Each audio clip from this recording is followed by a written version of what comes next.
What most people misunderstand is that when an empath finally cuts someone off, it rarely begins in that moment. It begins much earlier, long before the silence, long before the distance, long before the disappearance that others label as sudden. What you're actually witnessing is the final stage of a process that has been unfolding quietly, often invisibly for weeks, months, sometimes even years. Empaths are not quick reactors. They are processors.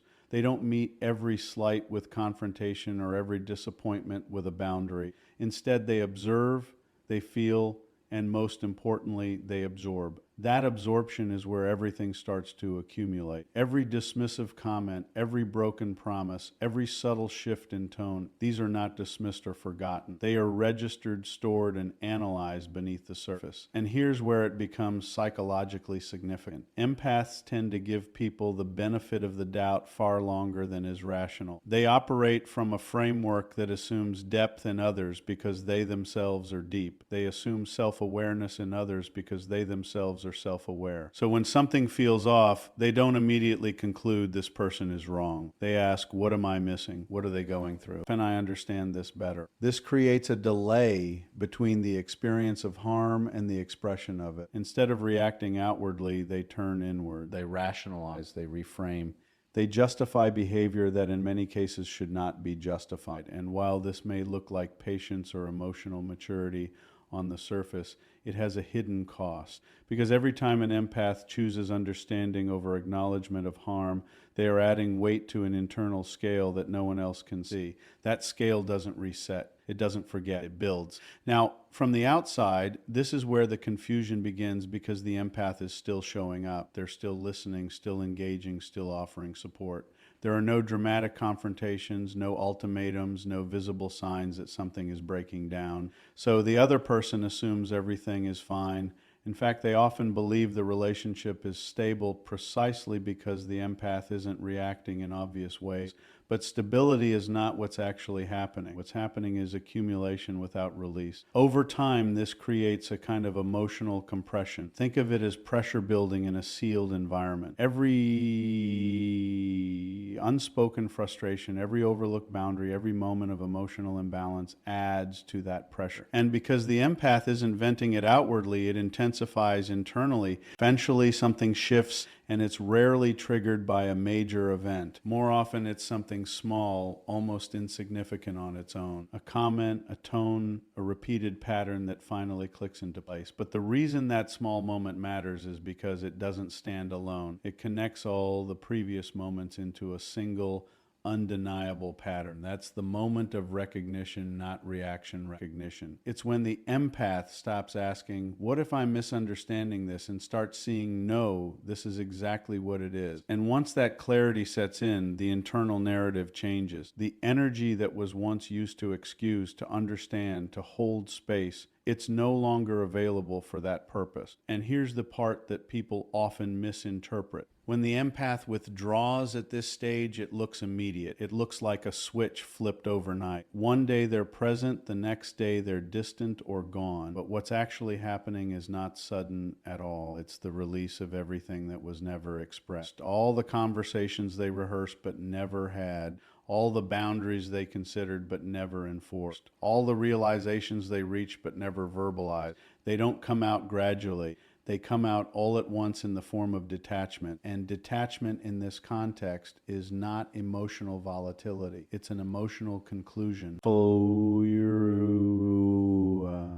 There's no need for a dramatic explanation because in the empath's mind, the explanation has already been processed 100 times over. They're not leaving to make a point. They're leaving because the point has already been made internally, repeatedly, and ignored externally. So when someone says, you cut me off without warning, what they're really saying is, I didn't see the warning. And in many cases, that's true because the warnings weren't loud, they weren't confrontational. They were subtle shifts, less enthusiasm, less availability, quieter energy, signals that are easy to miss if you're not paying close attention. But for the empath, those signals were the final attempts at recalibration. And when they go unnoticed, it confirms something deeper. Not just that the behavior won't change, but that it isn't even being seen. At that point, continuing the connection doesn't feel like loyalty. It feels like self-neglect. So the cutoff isn't impulsive. It's the final step in a long, disciplined restraint. It's what happens when patience reaches its limit and awareness takes its place. And if there's one thing to take from this, it's this. When an empath goes silent, it's not because they didn't have anything to say, because they already said everything that mattered, just not out loud. Once that silent accumulation reaches a certain threshold, something deeper begins to happen. Something that isn't as visible as frustration or conflict, but far more decisive. The empath starts to run out of emotional energy. And this isn't the kind of tiredness that a good night's sleep fixes. This is depletion at the level of identity, where the very traits that define them, their patience, their empathy, their willingness to understand, begins to feel strained under constant demand. Empaths are by nature generous with their attention. They listen longer, forgive faster, and invest more deeply than most. But what often goes unnoticed is that this level of giving requires a continuous output of psychological energy. Every time they regulate someone else's emotions, every time they absorb tension to keep the peace, every time they choose understanding over reaction, they are spending something internal. Now, in a balanced relationship, that energy is replenished. There's reciprocity, there's acknowledgement, there's a sense that what's being given is also being valued and in some form returned. But when that balance doesn't exist, when the empath becomes the consistent source of support without receiving it, the system begins to break down. At first, the empath compensates. They tell themselves to be more patient, more understanding, more flexible. They adjust their expectations. They minimize their own needs in order to maintain the connection. And for a while, this works. It allows the relationship to continue without open conflict. But underneath that surface, something critical is happening. The empath is slowly disconnecting from their own emotional reserves. This is where emotional exhaustion takes root, not as a dramatic collapse, but as a gradual erosion. The things that once felt natural, checking in, offering support, engaging in conversation, started to feel heavy. Not because the empath has changed, but because the cost of showing up has increased beyond what they can sustain. And here's the important distinction. Emotional exhaustion in empaths doesn't usually present as anger. It presents as withdrawal. They don't lash out. They don't escalate. They become quieter, less reactive, less available. It's a subtle shift, but it signals something significant. The energy that once flowed outward is now being conserved, often unconsciously, because there simply isn't enough left to give. From the outside, this can be misread. People assume the empath is becoming distant, cold, or disinterested, but that interpretation misses the underlying reality. The empath isn't pulling away because they don't care. They're pulling away because continuing to care in the same way is no longer sustainable. But, at a certain point, they reach what you could call a point of no return, not in the sense that they've made a dramatic decision, but in the sense that their internal system has recalibrated. The idea of continuing the relationship in its current form no longer feels manageable. And when that realization sets in, something shifts in how they approach the connection. They stop trying to fix it. This is a critical moment because for most of the relationship, the empath has been in a problem-solving mode. They've been adjusting, analyzing, finding ways to make things work. But emotional exhaustion removes the capacity for that. It's not a choice, it's a limitation. The same way a muscle stops functioning after being overused, the empath's emotional bandwidth simply isn't there anymore. And when there's no energy left to repair, explain, or negotiate, the idea of having one more conversation, one more attempt to resolve things feels overwhelming rather than productive. So instead of engaging in a process they know they can't sustain, they choose the only option that preserves what little energy they have left. They disengage. Now, to the other person, this can feel abrupt. There may not be a long explanation or a drawn-out discussion. There may not be a clear moment where everything is laid out. But what's important to understand is that the empath isn't avoiding the conversation out of indifference. They're avoiding it because they've already had it internally multiple times, and each time it led to the same conclusion. Nothing changes at this stage. Cutting someone off is not an act of punishment. It's not about teaching a lesson or making a statement. It's about survival. It's about recognizing that continuing the relationship would require energy they no longer have, and sacrificing themselves to maintain it is no longer an option. There's also a philosophical layer to this. When an empath reaches emotional exhaustion, they're forced to confront a fundamental truth. Empathy without limits becomes self-destructive. And once that truth is fully understood, not intellectually, but experientially, it changes how they operate. They begin to see that preserving their own stability is not selfish, it's necessary. So the cutoff when it happens is not fueled by resentment. It's fueled by clarity, a quiet, steady recognition that the cost of staying has exceeded the value of the connection. And if you're looking at this from the outside, trying to understand why it feels so final, it's because by the time the empath leaves, they're not debating the decision anymore. They're executing it. You know, the emotional process that would normally accompany a breakup or a separation has already been completed internally. What remains is action, and that action is often simple, direct, and irreversible.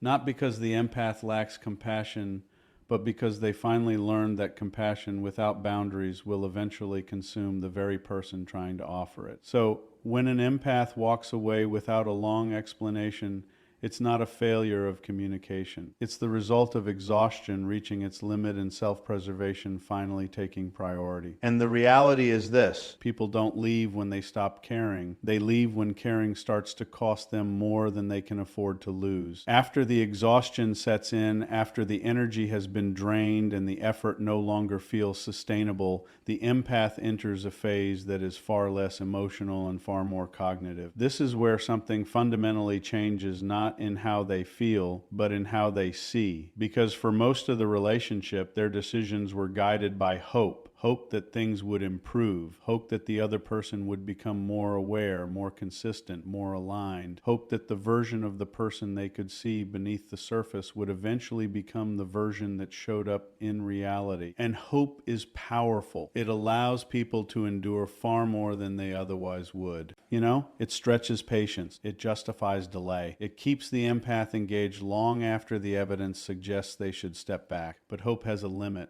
And when it starts to collapse, it doesn't do so gradually. It gives way to something much sharper. Clarity. Clarity is different from emotion. It doesn't negotiate. It doesn't soften. And it doesn't look for exceptions. It simply observes what is without distortion. And when an empath reaches this point, they begin to see patterns that were previously blurred by their own willingness to understand. The same behaviors they once excused now appear consistent. The same apologies they once accepted now feel repetitive. The same dynamics they tried to fix now reveal themselves as fixed. This is where the internal dialogue changes. It's no longer maybe they didn't mean it, or maybe this is just a phase. It becomes this is who they are in this context, and this is what I can expect if nothing changes. And that shift from possibility to probability is what makes clarity so decisive. Because once you see a pattern clearly, you can't unsee it. And more importantly, you can't pretend not to understand the implications of it. For the empath, this is often the moment where emotional attachment begins to loosen, not because they stopped caring, but because caring is no longer supported by a believable future. You know, the version of the relationship they were investing in, the one based on potential, no longer holds weight. What remains is the reality of what the relationship actually is, not what it could be. There's a kind of psychological sobriety in this phase. The empath is no longer influenced by isolated moments of kindness or temporary improvements. They're looking at the overall trajectory. They're assessing consistency, not intensity. And when they do that, the conclusion becomes difficult to ignore. Now, here's where this becomes uncomfortable for many people, because when clarity sets in, it removes the ambiguity that allows relationships to continue in an unstable state. As long as there's uncertainty, there's room to stay. But when the situation becomes clear, staying requires a conscious decision to accept what is not what could be. And for an empath who has already gone through accumulation and exhaustion, that's a decision they're no longer willing to make. So they begin to detach, and this detachment is not dramatic. It's quiet, deliberate, and often invisible to the other person at first. They stop overanalyzing. They stop trying to decode behavior.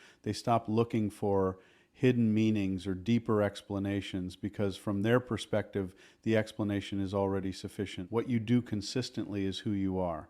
That realization simplifies everything. It removes the need for further investigation, further conversation, further effort.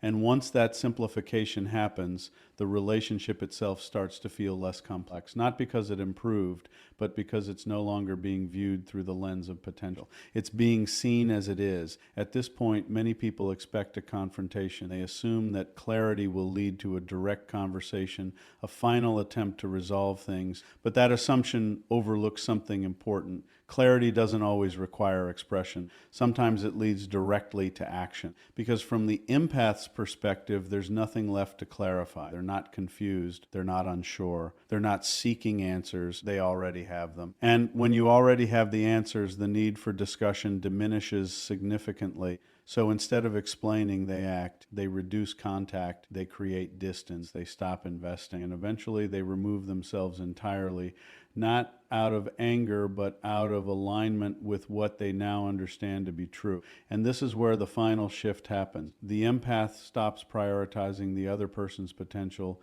and starts prioritizing their own reality. They recognize that staying in a situation that consistently contradicts their needs is not an act of loyalty, it's an act of denial. That recognition is what makes the decision irreversible.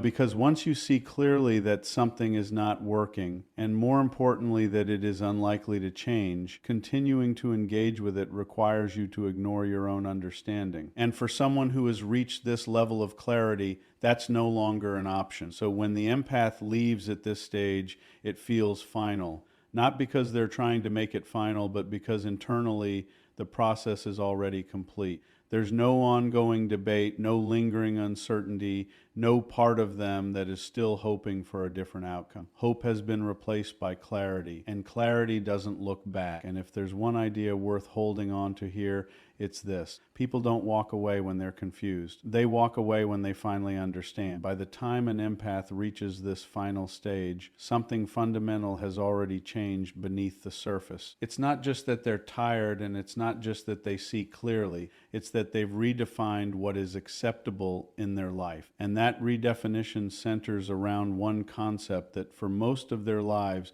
they either misunderstood or avoided altogether. Boundaries. For a long time, the empath equates compassion with endurance. They believe that being understanding means staying, that being kind means tolerating, and that being emotionally intelligent means finding a way to make things work no matter the cost. This creates a subtle but dangerous distortion, because in that framework, their value is measured by how much they can carry, not by how well they can protect themselves. So they become highly skilled at navigating other people's emotions, but underdeveloped in enforcing limits. They know how to de-escalate conflict, how to read between the lines, how to offer support in ways that make others feel seen. But when it comes to saying this is where it stops, there's hesitation, not because they don't recognize the need for it, but because setting a boundary feels to them like withdrawing care, and that's the internal conflict. They're not afraid of losing people as much as they're uncomfortable with the idea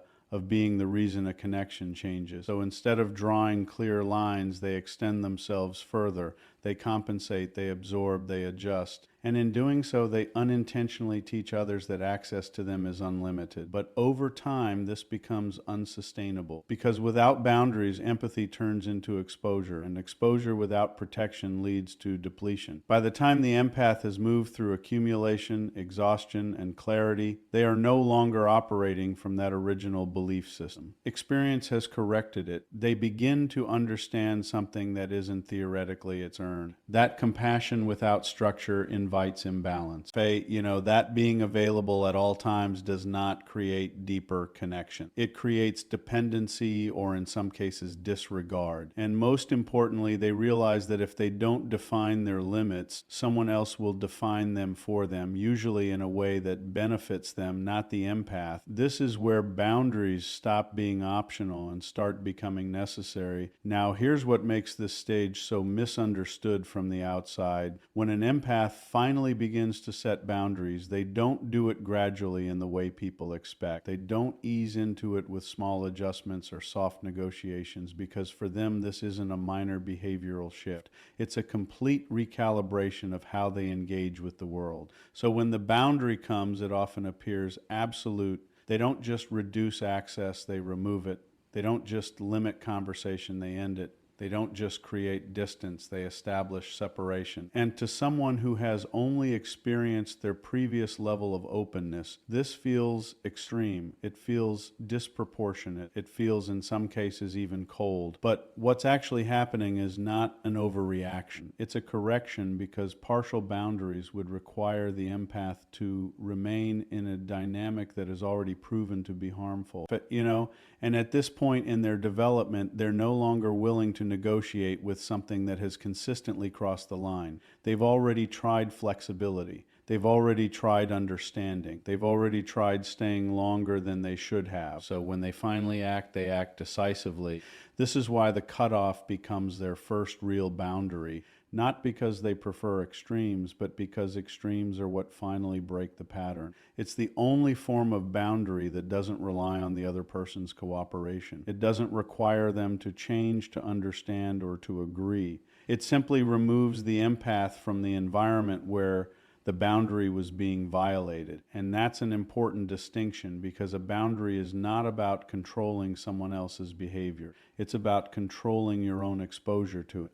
Once the empath understands this, their approach becomes much clearer. They stop trying to manage how others treat them and start deciding what they will and won't tolerate. And that shift from external control to internal authority is what makes the change permanent. There's also a philosophical layer here that often goes unspoken. When an empath begins to prioritize boundaries, they're not becoming less compassionate. They're becoming more accurate in how they apply that compassion. They're no longer distributing it indiscriminately. They're aligning it with environments and relationships where it can exist without being exploited. In other words, they're not closing themselves off, they're refining where they remain open. And that refinement requires a level of detachment that can feel unfamiliar even to them. Because for most of their life, connection was maintained through closeness, through availability, through emotional presence. Now connection is filtered through discernment. It's no longer about how much they can give, but about whether giving is appropriate in that context. So when they cut someone off, it's not an absence of care. It's a decision about where care is no longer viable. And this is why once that boundary is set, it's rarely reversed. Not because the empath is rigid, but because the lesson that led to it was too significant to ignore. Re-engaging without change would mean abandoning the very awareness they fought to develop. So